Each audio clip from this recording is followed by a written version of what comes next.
이 사람 깐깐한데 수적으로 다루기에는 별로 좋지 않은데. 근데 또 상명하복을 잘하니까. 어, 네, 여러분 안녕하세요.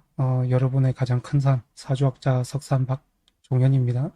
일단 이번 시간에는 저번과 마찬가지로 이제 장관 후보자 분에 대해서 사주를 하나씩 봐오고 있습니다. 이번에는 이제 여성가족부 장관 후보자이신 김현수 어, 선생님에 대해서 이야기를 하려고 합니다. 일단 제가 이제 칭호를 좀 편하게 하기 위해서 이제 어머님으로 호칭을 하면서 사주풀이를 하도록 하겠습니다. 일단 어머님 같은 경우는 직업적으로 굉장히 상명하복을 잘 따르게 되어 있습니다. 이런 분들이 보면 이제 공직사회라든지 아니면은 말 그대로 뭐 교수 뭐 연구개발이라든가 이런 곳에도 계십니다. 그 다음에 정치에서도 정치하시는 분들이 보통 월이 보면은 다양한데요. 솔직히 말하면은 12달 전부가 정치인이 가능하고요. 다만 이제 그 12달 중에서 자기가 잘하는 분야들이 있습니다. 분야들이 있기 때문에 거기에 맞춰서 보통 이제 분과들을 맡아서 하세요. 정치인 분들이.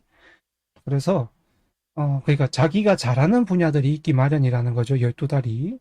그래서 이분 같은 경우는 4월이기 때문에 사에 대해서 잘 하시게 되는데, 이 사라는 건 우리가 상명하복에 대해서도 들어가 있고요. 그 다음에 규칙과 규율과 규범, 여기에 대해서도 굉장히 많이 따지게 되어 있고요. 그리고 윗사람, 아랫사람을 딱 구분을 하기 때문에 위에 이제 자기보다 이제 위에 있는 사람들한테 항상 보면은 잘 하시고요. 밑에 있는 사람들한테도 잘 하십니다. 이게 4월이 그게 또 장점이거든요. 그래서 직장 생활할 때 4월이신 분들이 굉장히 보면은 직장 생활을 잘 하세요. 적응도 잘 하시고 그다음에 거기 있는 규율이나 이런 문화에 대해서도 굉장히 적응을 빨리 하시는 편이에요. 그러면서 이제 이분이 또 개수를 위에 올려가고 있고, 개수가 있고 또 병화가 있기 때문에 기르고 돌보고 그 다음에 자기만의 이제 사상적 철학적 생각들도 가지고 계시고 그리고 하나 이제 조금 독선적인 부분이 있을 수 있어요. 이분이 그러니까 자기 감정에 조금 독선적이거든요. 이 어머님 같은 경우에.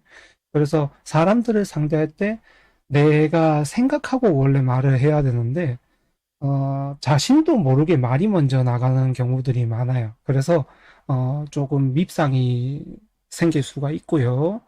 그리고 그런 부분을 조금 조심하실 필요가 있죠. 왜냐하면 이제는 장관 후보자잖아요. 만약에 장관이 되신다고 하시면은 그 부서에 있는 사람들을 충분히 다뤄야 되는데 인간적으로 이제 천천히 다가가시는 그런 모습을 보여주셔야 사람들이 협조성도 많고 또 뭔가 연속적으로 일이 진행이 될 수가 있겠죠. 물론 능력에 대해서 뭔가 문제가 있는 분은 아닙니다. 능력에 대해서 문제가 있지는 않고 이 어머님이 보면은 또 이게 학연, 혈연, 지연 뭐 이런 것들을 또 도움을 받게 되거든요. 그래서 항상 무리라든지 아니면은 뭔가 모임, 단체 이런 쪽에서 굉장히 활동을 많이 하시면 좋고요. 지금도 보면은 처음부터도 보면은 윤석열 대통령 당선자를 지원을 해왔고 그 다음에 또 보면은 계속 거기 편에 서서 또 대통령직 인수위원회에서 또 정책 투표도 되시고 계속 그런 식으로 나오셨죠. 이분이 보면 박근혜 정부 때도 보면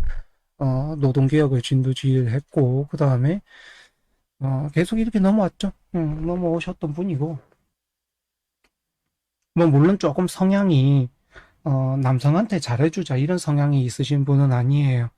아니시고 그래서 뭐 갑작스럽게 남성에 대한 정책들이 많이 나오게 된다거나 이러지는 않을 겁니다. 이러진 않을 것이고 다만 이제 상명하복을 잘 따른다고 제가 말씀을 드렸잖아요. 그래서 대통령님이나 아니면은 총리한테 뭐 반항을 한다든지 이러지는 전혀 않으실 겁니다. 그냥 그쪽에서 하라는 대로 지시하는 대로 맡아서 일을 해 나가실 분이고요. 그렇게 되고 또 지금도 이분이 보면은 꿈과 희망이 있었단 말이죠. 아마도 장관에 대한 꿈과 희망도 있었을 거라고 저는 봅니다. 그래서 지금 그 꿈을 이뤄서, 자기한테 이제 뭔가 일을 해볼 만한, 시기가 되었다는 것이죠. 그러면서 올해 이민년이 들어오게 되면은 사실 이민 같은 경우는 이분에게 엄청나게 좋은 해라거나 이러진 않았습니다. 근데 이제 제가 볼 때는 지금 4월 달이죠.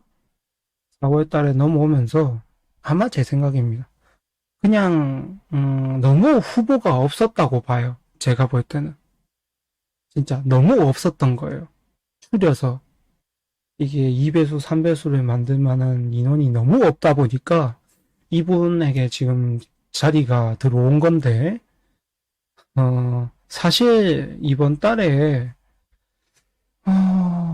굳이 그러니까 자기가 이제 이 어머님이 스스로 뭔가 내가 장관을 해서 뭔가 해보겠다라고 일을 펼쳐보겠다라고 생각을 하셨으면 괜찮아요. 근데 이번 달에 그냥 뽑힌 건 솔직하게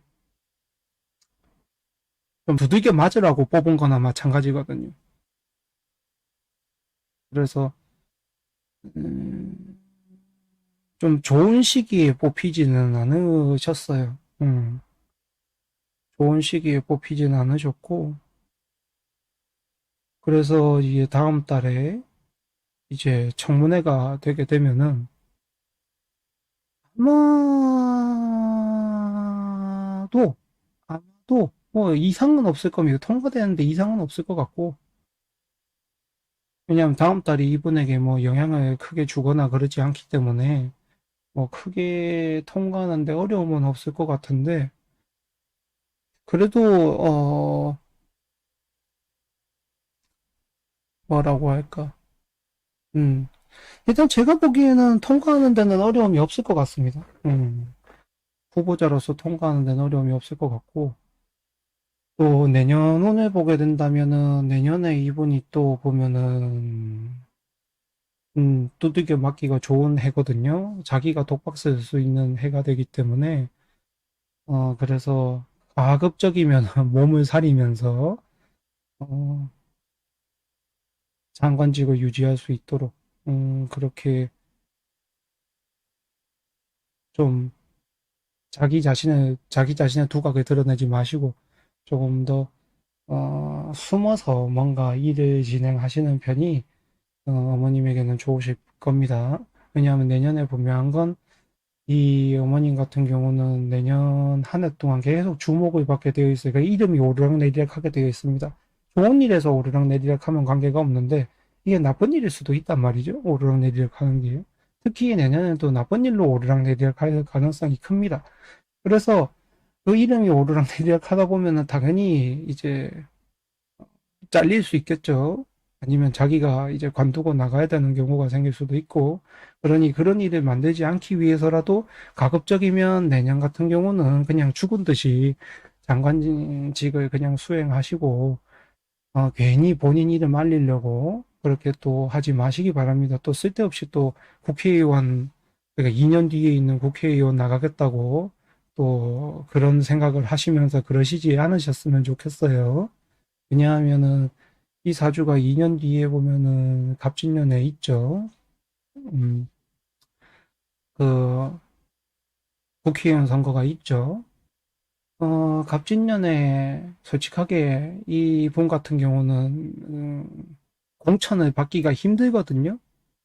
그래서 본인 생각에는 뭐 가능할 거라고 생각을 하실 수 있지만 제가 보기에는 공천을 받기도 어렵고 그다음에 오히려 어, 자기 자신의 이제 이용할 만한 부분만 쏙 빨아먹고 팽당하지 않으실까 걱정이 되기 때문에 그냥 장관 꾸준히 잘 하시고 국회의원은 꿈을 꾸지 않으셨으면 좋겠습니다. 그러면은 이 어머님에 대해서도 이렇게 사주 소리를 마치도록 하겠습니다. 네, 감사합니다.